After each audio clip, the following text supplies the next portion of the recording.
So today we shall continue the positive health. Stay on page number 33. Achieving positive health. Achieving positive health. How to achieve positive health? किस तरह से positive health को achieve किया जाए? ठीक है. Instead of wasting valuable resources on the provision of more medical facilities, it might be better to use our knowledge and basic common sense in an effort to maintain healthy bodies and mind. ठीक है. Instead of wasting का मतलब होता है बर्बाद करने के बजाय. क्या करने के बजाय? क्या बर्बाद करने के बजाय? Valuable resources. जो हमारे पास वैल्यूएबल रिसोर्सेज हैं उनको बर्बाद करने के बजाय किस पर? On the provision of more medical facilities. ठीक है. जो अधिक मेडिकल फैसिलिटीज़ है उस मेडिकल फैसिलिटीज़ पर पैसा बर्बाद करने के बजाय इट माइट बी बेटर, यह अच्छा होगा, to use our knowledge and basic common sense in effort to maintain healthy bodies and mind. Healthy body और माइंड को मेंटेन करने के लिए हमारे पास जो बेसिक नॉलेज है और हमारा जो कॉमन सेंस है उसका यूज़ करें हम. किसकी अपेक्षा? मेडिकल फैसिलिटी पर डिपेंड रहने की अपेक्षा. ठीक है. मुझे सिर दर्द हो रहा है तो यूँ नहीं कि मैं दौड़ करके मेडिकल पे गया और इतनी बड़ी एक टेबलेट ले आया और घटक गया. सिर दर्द होने के कारण मुझे पता लगाना होगा क्यों हो रहा है, और जो बेसिक मेरा नॉलेज है, बेसिक नॉलेज, उसको यूज़ करके, मेरा कॉमन सेंस यूज़ करके उसको ठीक करने की मुझे कोशिश करनी है पहले, इनिशियल स्टेप पे. ठीक है. समझ में आया आपको? क्या नहीं आया? फॉर एग्जाम्पल, उदाहरण के लिए, learning the value of good nutrition for health. ठीक है. जो गुड न्यूट्रिशन है हेल्थ के लिए, उनकी वैल्यू समझनी होगी हमें कि किस तरह से हमें गुड न्यूट्रिशन मिले. ठीक है. अच्छा पोषण किस तरह से मिले, कैसे भोजन से मिले, वो उसका वैल्यू हमें समझनी होगी. ठीक है. And teaching this to the children, और फिर इसको समझ करके बच्चों को हमें सिखाना होगा कि ये चीज़ खाने से हेल्दी होता है, बॉडी हेल्दी होती है. ठीक है. कोई डिजीज़ नहीं आती है, ये नहीं खाना चाहिए, ये सारी चीज़ें हमें समझनी होगी. ठीक है. And we should use our indigenous simple home remedies to solve a simple health problem instead of relying simply on modern drug. हमें क्या करना चाहिए? जो छोटी छोटी बीमारियां हैं उनसे निपटने के लिए जो होम रेमेडीज़ होती है, घर पर बनी हुई जो दवाइयाँ होती है और कुछ ऐसी चीज़ें होती है, उनका यूज़ करके उन छोटी चीज़ों से और उन छोटी बीमारियों से निपटने की कोशिश करनी चाहिए. किसकी अपेक्षा? Relying simply on modern drug. ठीक है. ड्रग लेने की अपेक्षा. ठीक है. आ गया इसमें. ड्रग्स का मतलब यहाँ दवाइयों से, which are often very expensive. जो ड्रग्स बहुत ही एक्सपेंसिव होते हैं. क्या होते हैं? जैसे मुझे जुकाम हो गया, ठीक है, तो मैं नीचे मेडिकल पर जा कर के कोई ऐसी दवाई नहीं ले आऊँ कि 25-30 रुपये ले ले, वो 1-2 टेबलेट दे दे, फिर मैं खाऊं, फिर ज़्यादा गर्मी हो जाएगी शरीर में, छींकें शुरू हो जाएगी, ठीक नहीं होगा 8-10 दिन तक. लेकिन उससे पहले मैं क्या करूँ? एक तपेली के अंदर पानी गर्म करूँ, उसके अंदर विक्स डालूँ थोड़ी, और उसको गर्म करके उसकी भाप लूँ. मैं क्या लूँ? ये होम रेमेडीज है, भाप लो आप. ठीक है. आ गया सुन? कह रही है ये ऐसी चीज़ें हमें करनी चाहिए, लेकिन हम ऐसा करते नहीं, हम सीधे चले जाते मेडिकल पे. And remember, most drugs have side effect. और एक बात याद रखना, अधिकतर ड्रग्स जो होते हैं वो साइड इफेक्ट होते हैं उसके. क्या होते हैं? साइड इफेक्ट होते हैं उसके. Which can be more dangerous than the disease itself. जो बहुत खतरनाक होते हैं, उतने खतरनाक कि जिस डिजीज के लिए तुमने वो ड्रग लिया है उसका जितना खतरा नहीं है उतना उस दवाई को लेने से खतरा पैदा हो जाता है. ठीक है. Have understood? इन नेचर, प्रकृति में, animals are not influenced by media campaigns and they trust their own instincts. ठीक है. इस प्रकृति में एनिमल जो हैं वो कभी भी मीडिया के कैंपेन से प्रभावित नहीं होते. मीडिया कैंपेन से मतलब होता है जितने भी एडवर्टाइजमेंट होते हैं तुम देखते हो. ठीक है. किसी भी दवाई का एडवर्टाइजमेंट हो, किसी न्यूट्रिशियस, किसी ऐसा प्रोडक्ट का एडवर्टाइजमेंट हो, किसी का भी एडवर्टाइज हो, ठीक है. जानवर कभी देखते हैं एडवर्टाइजमेंट? नहीं देखते. ठीक है. तो ये फेयर एंड लवली भैंस खरीद लेती बहुत सारी, यार 2 दिन में गोरे हो जाते अपन, चलो ले आओ यार, ठीक है, बाल्टी भर के फेयर एंड लवली भेज दो हमारे वहाँ, ठीक है, ऐसा भैंसे सब करती, ठीक है। लेकिन ये लोग जो है, जानवर जो है, वो मीडिया की कैंपेनिंग से प्रभावित नहीं होते। हम क्या होते हैं, देखते हैं ये सारी चीज़ें टीवी पर कि डिस्प्रिन क्या, अरे यार सर दर्द हो गया, डिस्प्रिन लाओ, काटो, घोलो और पियो, और सर दर्द गायब 1 सेकंड में, पीते पीते गायब हो जाता है सर दर्द। अब हमको जब सर दर्द होता है तो हमें वो चीज़ याद आ जाती है क्या, जो हमने देखी थी, और हम दौड़ करके जाते हैं मेडिकल पे, एक डिस्प्रिन दे दो, डिस्प्रिन ले आते हैं, काट के घोल के पी जाते हैं। लेकिन ये नहीं समझते हैं कि उस डिस्प्रिन के साइड इफेक्ट कितने हैं हमारी बॉडी पर। समझ में आया आपको क्या नहीं आया?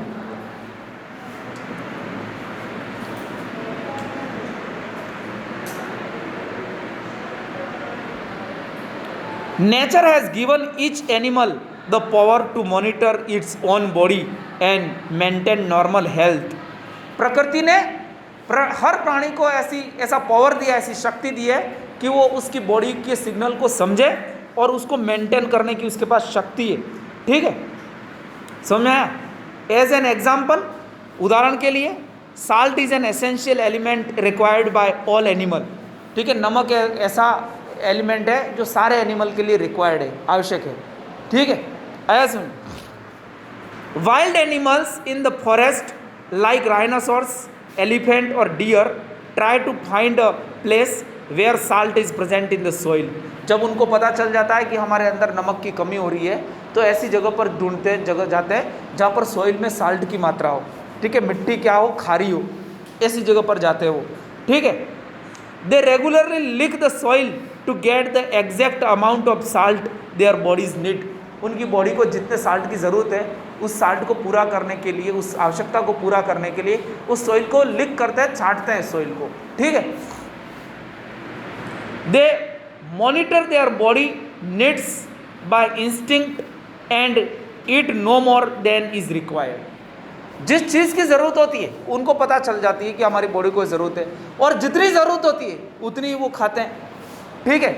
यूँ नहीं कि ठूस ठूस के खा रहे हैं, यूँ नहीं कि ये जंगल में रह रहे हैं भैंसे ऐसे सब, तो वो जंगल उनका है तो दिन रात खाते ही रहते हैं, खाते ही रहते हैं, ऐसा नहीं है, ठीक है। एक भैंस जो होती है हमारे घर पे, उसको भी अगर आप डालोगे घास तो जितनी उसको खानी है उतनी खा के फिर वो खाएगी नहीं, उसके ऊपर बैठ जाएगी वो, ठीक है, उसको पता है। लेकिन हम क्या करते हैं, हम ठूस ठूस के एक बार खा लिया और कहीं और गए और किसी ने कहा अरे खा ले यार गुलाब जामुन ने, वैसे एक बार 2 बार तो ना कहेंगे, फिर हम ठूस के खा लेंगे, जबकि हमें पता है कि हमें इस चीज़ की ज़रूरत नहीं है, हमारी बॉडी को ये चीज़ अभी ज़रूरत नहीं है क्योंकि हमने खा लिया पहले, लेकिन फिर भी हम खाते हैं, ठीक है। आगे आसम, तो कई अर्थों में पशु जो है हमसे श्रेष्ठ माने जाते हैं, ठीक है।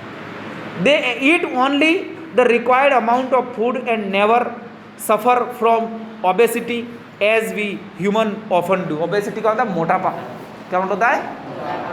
पशु जो है वो जितनी ज़रूरत होती है उतनी खाते हैं और कभी भी ऐसी डिजीज़, ऐसी बीमारियों से ग्रसित नहीं होते जिससे ओबेसिटी है, ठीक है, मोटापा है, इससे ग्रसित होते नहीं है, ठीक है। All carnivorous animal eat grass whenever they have diarrhoea और other stomach problem due to indigestion. जो कार्निवरस होते हैं, जो मांसाहारी पशु होते हैं, वो भी कभी कभी क्या खाते हैं, घास खा लेते हैं। क्या खा लेते हैं? घास खाते हैं जब उनको डायरिया या डाइजेशन की प्रॉब्लम होती है तब, ठीक है। आया समझ? And they normally manage to maintain good physical health, और वो इस तरह से साधारण तरीके से एक अच्छा फिजिकल हेल्थ मेंटेन करने में सफल होते हैं। कौन? जो जानवर होते हैं। तो उनसे सीखना चाहिए, हमें उनसे सीखना चाहिए। ईटिंग बिहेवियर कैसा होना चाहिए, किस तरह से हमें खाना चाहिए, देखो आप, we human beings seem to have lost the ability to monitor our own bodies in our order to maintain health।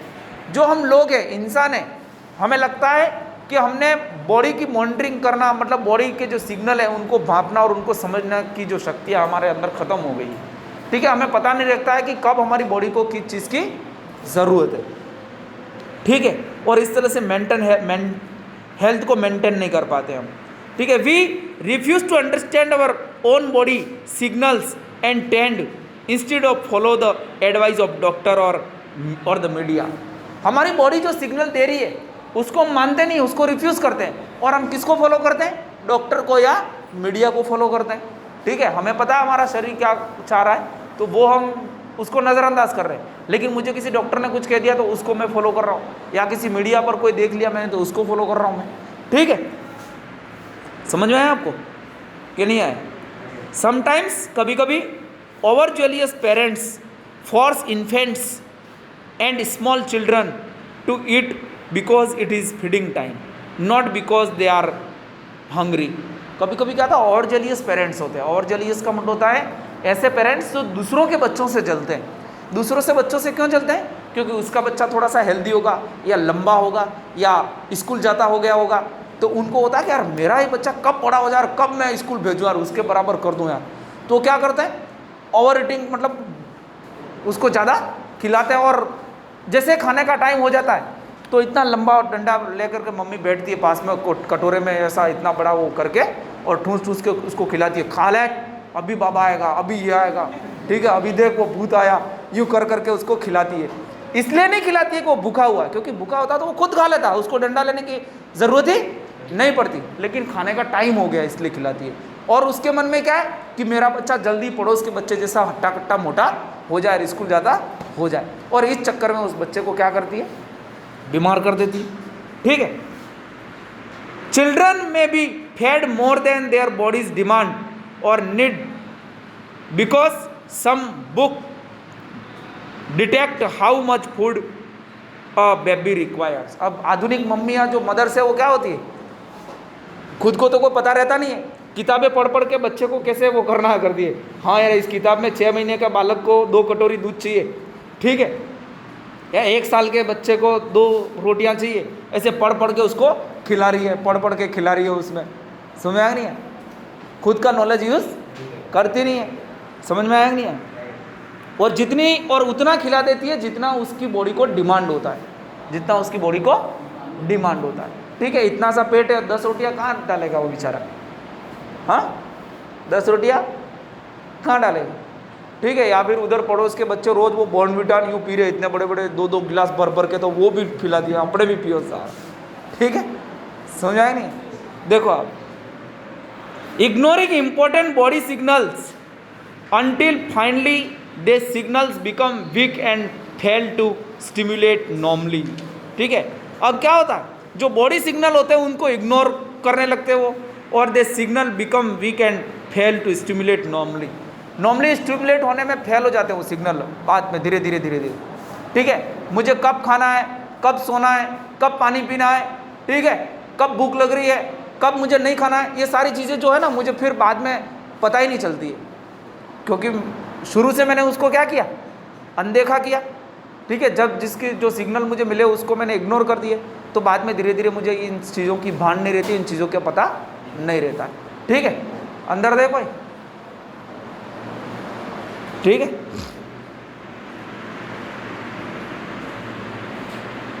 However, if we change our attitude and learn to trust our own body signal from the beginning, यदि हमारा दृष्टिकोण हम थोड़ा सा change करें और हमारे body signal को पहचानना हम सीख लें शुरू से ही, we can have proper nourishment in the correct amounts and thus enjoy good health. तो हम प्रॉपर न्यूरिशमेंट प्राप्त कर सकते हैं, पोषण तत्व प्राप्त कर सकते हैं और एक अच्छा हेल्थ प्राप्त कर सकते हैं। ठीक है समझ क्या नहीं है? अब एक्सपेक्टेशन एंड रेस्पॉन्सिबिलिटीज, ये है माता पिता के लिए, जो पेरेंट्स हैं उनके लिए एक्सपेक्टेशन एंड रेस्पॉन्सिबिलिटीज। ठीक है, कि पेरेंट्स की क्या एक्सपेक्टेशन होती है जिसके कारण बच्चा जो है पॉजिटिव हेल्थ की कैटेगरी से वंचित रह जाता है, और उनकी रेस्पॉन्सिबिलिटीज क्या है ये देखो आप। By instinct most parents love and care of for their children. स्वाभाविक रूप से बहुत सारे जो पेरेंट्स होते हैं अपने बच्चे को प्रेम करते हैं, केयर भी करते हैं उनकी, यट फिर भी वेरी ऑफन प्राय there expectations and ambitions put too much pressure on the children. Parents की जो एक्सपेक्टेशन होती है, उनकी जो एम्बिशन होती है, उनकी जो महत्वाकांक्षा होती है, वो बच्चों को उतनी ज़्यादा प्रेशराइज करती है। जैसे कोई बच्चा है, वो पड़ोस का कोई बच्चा डॉक्टर बना, तो मैं भी ऐसी एक्सपेक्टेशन लगा दूंगा कि मेरा भी बच्चा क्या बने, डॉक्टर बने, अपने पास पैसे बहुत है सारा, ठीक है, पैसों की कोई कमी है नहीं। ये 10th पास हुआ, इसको भेज देते अपन कोटा एलन में, ठीक है। बच्चे के मन में भी लड्डू फूट जाए, कोटा जाएंगे नहीं, ठीक है, आ गया इसमें। और बच्चा क्या है, इस क्लासरूम के अकॉर्डिंग यहाँ पे ढला हुआ है, ठीक है, आ गया इसमें, क्या नहीं है। और वहाँ जाके, और बच्चे के यहाँ पे पढ़ने के ठिकाने थे नहीं, 2 घंटे मुश्किल से टीचर इधर मारता था, उधर घर वाले प्रेशर करते थे, तो अब जाके वो 65 या 75 बना दिए उसने, ठीक है। पढ़ता था नहीं, 2 घंटे मुश्किल से बैठता था। अब एलन में चला गया, एलन में गया, पता चला यार यहाँ एक बहुत बड़ा हॉल है और वहाँ पे 200 स्टूडेंट एक साथ बैठे हुए और स्पीकर लगे हुए और टीचर माइक में पढ़ा रहा, ठीक है। कौन कहाँ किसको पता ही नहीं चल रहा वहाँ पे, ठीक है। कोई पूछना तो कैसे पूछना, समझ में नहीं है, अरे समझ में नहीं है, हाँ। तब जाके बच्चा क्या होता है, और उधर फिर टेस्ट होते हैं, टेस्ट होने के बाद नंबर आते हैं, मार्किंग सीधी आती है पेरेंट्स पे कॉल आते हैं, ठीक है। आ गया समझ, क्या नहीं है, your child is not getting good marks, ठीक है। इधर प्रेशर, पेरेंट्स फिर फ़ोन करते हैं, बेटा यार मैंने 10 लाख रुपये तेरे लिए खर्च कर रहा हूँ यार, ध्यान रखना तू यार, कहीं ऐसा नहीं हो कि अपने सब जाए यार। अब बच्चा उधर आता है डिप्रेशन में, क्या आता है, अरे यार क्या करना, आप उसको समझ में कुछ आ नहीं रहा है। इधर पेरेंट्स इमोशनल ब्लैकमेल करते हैं कि क्या करना, तो वो क्या होता है, अंडर प्रेशर आ जाता है, क्या आ जाता है, अंडर प्रेशर आ जाता है ऐसे करने से, क्योंकि एक्सपेक्टेशन बहुत ज़्यादा है पेरेंट्स की।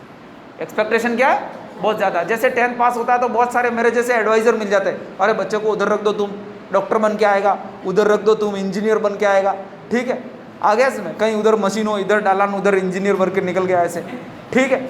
समझ में आ नहीं है, अरे समझ में आ नहीं है। यदि आपकी सिटिंग 15 से 16 घंटे हैं, आदत है, हैबिट है अगर 15 से 16 घंटे पढ़ने की, और आप अंदर से प्रिपेयर हो मेंटली कि आई कैन डू, मैं कर सकता हूँ इतना, ठीक है, तो आपको वहाँ जाना चाहिए। वरना आप 2-2 घंटों में, हर 10 मिनट में उठने वाले हो, आप 2 घंटे टिक करके नहीं बैठ सकते हो, तो वहाँ जा करके कोई मतलब वाली बात नहीं निकलने वाली। समझ में आया ना, समझ में आया नहीं है। देखो आप, when children cannot reach the level of their parents' ambition, जब बच्चे अपने पेरेंट्स की महत्वाकांक्षा के लेवल तक नहीं पहुंच पाते हैं, they can suffer from tremendous frustration and stress, तो बच्चे फिर फ्रस्ट्रेशन में आ जाते हैं, स्ट्रेस में आ जाते हैं। किस में आ जाते हैं, this may lead to drug experimentation and other related behavior as way of avoiding the realities of the situation। तब वास्तविकता का सामना करने में बच्चा घबराता है, ठीक है, कि कैसे करना, तो उस समय ड्रग डिपेंडेंट हो जाता हो, क्या हो जाता है, या दूसरी कई हथकंडे अपनाने लगता हो बच्चा जो है वो। समझ में आया आपको, क्या नहीं आया। तो पेरेंट्स की एक्सपेक्टेशन अपने बच्चे के प्रति उतनी ही होनी चाहिए जितनी बच्चे के अंदर कैपेबिलिटी होती है, जितनी एबिलिटी होती है कि मेरा बच्चा इतना ही कर पाएगा और उसको इसी लाइन में मुझे भेजना है और इजीली कर लेगा इतना। किसी के कहने पर नहीं करना चाहिए, बच्चे को पूछना चाहिए कि what do you want to do, तुम क्या करना चाहते हो, ठीक है। समझ में आया, क्या नहीं आया, अरे समझ में आया नहीं आया। नहीं तो मेरे मामा का लड़का वहाँ रसिया गया है तो मेरे भी पापा कह रहे हैं रसिया भेजेंगे, नहीं, ठीक है, वो मामा का लड़का है, तुम हो, ठीक है। तुम कभी मामा का लड़का बन सकते नहीं हो और वो तुम नहीं बन सकता है, इसलिए तुम में और उनमें बहुत ही फर्क है। तुम्हें ये पता लगाना चाहिए कि मैं क्या कर सकता हूँ, ठीक है, मुझे कितने घंटे पढ़ने की आदत है, ठीक है, मैं कहाँ तक कर सकता हूँ, मेरी कैपेबिलिटी कितनी है, वो सारी चीज़ें तुम्हें खुद को पूछनी चाहिए, तब आगे की स्टेप लेनी चाहिए, वरना क्या हो जाते हैं, उलझ जाते हैं ज़िंदगी से, ठीक है।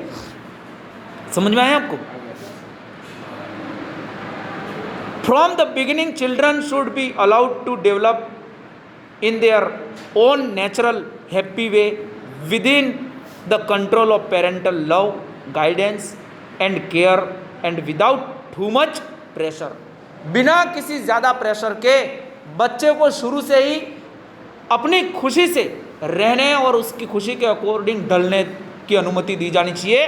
किसके अंतर्गत रह करके, पेरेंट्स के गाइडेंस में, उसकी केयर में और उसकी देखभाल में ही। समझ में आया ना, मतलब एक बच्चा जो है, मेरा बच्चा है तो मुझे उसको अपने कंट्रोल में रख करके मैं उसको मार्गदर्शित करूं, ठीक है, उसकी केयर करूं और उसको अपने अनुसार ढलने दूं। कि वो मैकेनिक बनना चाह रहा है तो चल तू बन, तेरे को बनना है, मैकेनिक बनना चाह रहा है, ठीक है, कि वो चाह रहा है मैकेनिक बनना, मैं भेज रहा हूँ उसको डॉक्टर बनना है, तो पॉसिबल है नहीं है भाई। क्या वो कह रहा कि नहीं मैं तो कंडक्टर ही करूँगा, मैं कहूँगा नहीं मैं तेरे को कलेक्टर बनाऊंगा, तो पॉसिबल है नहीं है। वो कंडक्टर बनना चाह रहा, कंडक्टर ही बनेगा। आ गया समझ, क्या नहीं आया?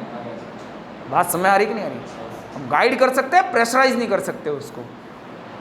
बात समझ आ रही है आपको? देखो आप, we should also understand our parental responsibilities. अगर हम माता पिता हैं, पेरेंट्स हैं, तो पेरेंट्स की क्या रेस्पॉन्सिबिलिटी होती है वो भी हमें समझनी चाहिए।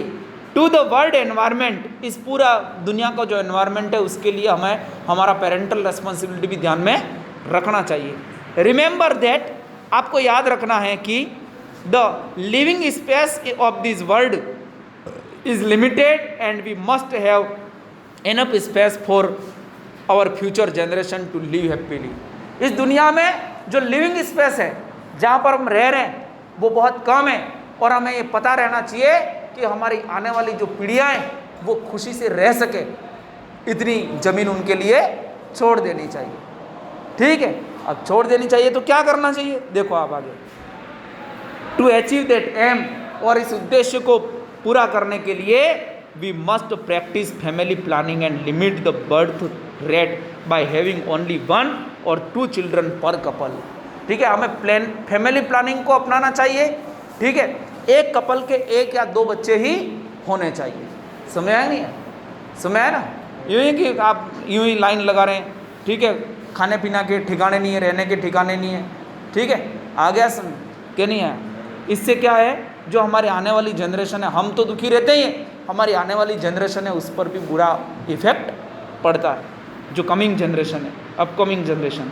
Between each birth there should be a gap for 3 or 4 years so that each child is not deprived of the right to sufficient parental love and care। प्रत्येक बच्चे के जन्म के बीच में 3 से 4 साल का अंतर रहना चाहिए, ताकि जो बच्चा जन्मा है, पहले आया है, वो उसको पूरी तरह से पेरेंटल लव और उसका केयर मिल सके। क्यों होता है ऐसा? ऐसा इसलिए कहा है कि जब एक बच्चा जन्मा और 1 साल बाद परिवार में दूसरा बच्चा आया, तो जो पहले वाला बच्चा है उसके ऊपर पेरेंट्स का जो ध्यान है, उसका जो केयर है, उसके जो प्रेम है, वो कम होकर के नए पर चला जाता है। तो पहले वाले को जितना प्रेम और जितना केयर उसको मिलना चाहिए था, उससे वो डिप्राइव हो जाता है, वंचित रह जाता है। इसलिए एक बच्चे के जन्म में, अगर 2 बच्चे हैं तो 2 बच्चों के जन्म में 3 से 4 साल का डिफरेंस होना चाहिए। समझ में आ गया आपको? इसको फैमिली प्लानिंग बोलते हैं। Really family planning means family welfare है। फैमिली प्लानिंग का वास्तविक अर्थ फैमिली वेलफेयर है, as it helps to keep women healthy enough to contribute to a happy home environment. और फैमिली प्लानिंग से जो औरत होती है घर की, वो भी हेल्दी होती है, और घर की हेल्दी औरत जो होती है वो परिवार की खुशी की एक चाबी होती है। ठीक है, आया समझ? A happy healthy mother is key to the welfare of the whole family. एक हेल्दी पर जो वुमेन होती है, जो औरत होती है, वो पूरे परिवार की खुशी की चाबी होती है। घर की औरत जो मैन है, वही अगर बीमार रहती है तो घर में पूरा अस्त व्यस्त रह जाता है। इसलिए हेल्दी फैमिली होनी चाहिए। The mind is most important in the maintain of positive health. Positive health को मेंटेन करने में माइंड का बहुत महत्वपूर्ण भूमिका है। ठीक है, रोल है उसके। To develop a healthy mind it is important to learn to relax properly. ठीक है, and to develop ways to deal with day to day stress. एक अच्छा दिमाग, एक अच्छा माइंड डेवलप करने के लिए हमें प्रॉपरली रिलैक्सेशन लर्न होना चाहिए कि कब कितना आराम दिमाग को चाहिए, और डे टू डे स्ट्रेस से हमें बचना चाहिए। ठीक है, many disease such as high blood pressure and some heart problem are thought to be related to stress. कई ऐसी डिजीज है, ब्लड प्रेशर है, हार्ट रिलेटेड डिजीज है, उसका मेन रीज़न क्या है? स्ट्रेस। यदि स्ट्रेस आया दिमाग में तो हार्ट रिलेटेड प्रॉब्लम होगी। ठीक है, ब्लड प्रेशर हाई लो होगा आपका। So by using relaxation technique you may avoid many health problem. इसलिए रिलैक्सेशन टेक्निक को अपना करके आप कई सारी हेल्थ प्रॉब्लम्स को अवॉइड कर सकते हैं, बच सकते हैं उनसे। ठीक है, समझ में आया आपको? However even when we enjoy good health disease may occur. कभी कभी क्या होता है, हम हेल्दी होते हैं फिर भी हमारी बॉडी में डिजीज आ जाती है। ठीक है, अकॉर्डिंग टू इंटरनेशनल स्टैटिस्टिक्स, जो अंतर्राष्ट्रीय सर्वे हुई है उसके according each person is at risk of becoming sick और injured about twice year average. ठीक है, प्रत्येक व्यक्ति के साल में 1 या 2 बार बीमार होने या इंजर होने की, घायल होने की संभावना रहती है, जो इंटरनेशनल जो सर्वे हुई है इसके अकॉर्डिंग। ठीक है, it is important to deal with any sickness और injury in realistic and intelligent way without panic. Without panic का मतलब है बिना घबराए आपको इस तरह की बीमारियों से और इस तरह की जो इंजरी होती है उसके साथ सही डील करनी चाहिए, उसको निपटने की कोशिश करनी चाहिए। Knowledge of the body should help you to manage an emergency situation before contacting a doctor for proper medical management when necessary. यदि अचानक कोई हो जाए तो आपको अपनी बॉडी का नॉलेज होना चाहिए सबसे पहले तो, कि मेरे शरीर में क्या क्या चीज़ें होती है, कब क्या होता है, कब कितनी क्या ज़रूरत होती है, वो सारी चीज़ें होनी चाहिए। इससे क्या होता है कि अचानक कोई चीज़ घट जाती है घटना, तो आपको डॉक्टर के पास जाने से पहले कुछ चीज़ें अपने स्तर पर आप निपट सको। ठीक है, अगर बॉडी का आपको नॉलेज हो। ठीक है, एनी मेडिकेशंस और ड्रग सच एज एंटीबायोटिक और strong pain killer need to be mentioned by doctor or qualified person in the health profession। कोई भी आप इस तरह की दवाई लेते हो, ठीक है, आ गया समझ, चाहे पेन किलर हो या कोई एंटीबायोटिक हो, वो लेने से पहले जो क्वालिफाइड उस सेक्टर का जो व्यक्ति है, प्रोफेशनल व्यक्ति, उससे उसकी जांच करा लेनी चाहिए, डॉक्टर हो या कोई और व्यक्ति हो। यूँ ही आप किराना की दुकान पे गए, वो हरे कागज वाली गोली देते, भाई माथा दुख रहा है, यूँ करके आपने ले ली हेडेक के लिए। ठीक है, आ गया समय, न तो उसको देने वाले को पता है कि आपको किस तरीके से सिर दर्द हो रहा है, किस तरह से हेडेक है, आपको कितने mg की टेबलेट चाहिए, वो उसको भी पता नहीं, आपको भी पता नहीं, आप यूँ ही भटक रहे हो, तो इसके साइड इफेक्ट होंगे। क्या होंगे? तो ये था आपका पॉजिटिव हेल्थ का एक chapter. I hope you would have understood very well this chapter. Okay, आ गया समय क्या नहीं आया? और आप भी अपने जीवन में एक हेल्दी, एक पॉजिटिव हेल्थ मेंटेन करने में सफल रहे, ऐसी उम्मीद के साथ ये चैप्टर ख़त्म करता हूँ मैं। इसके क्वेश्चन आंसर आपको कर लेने। ओके।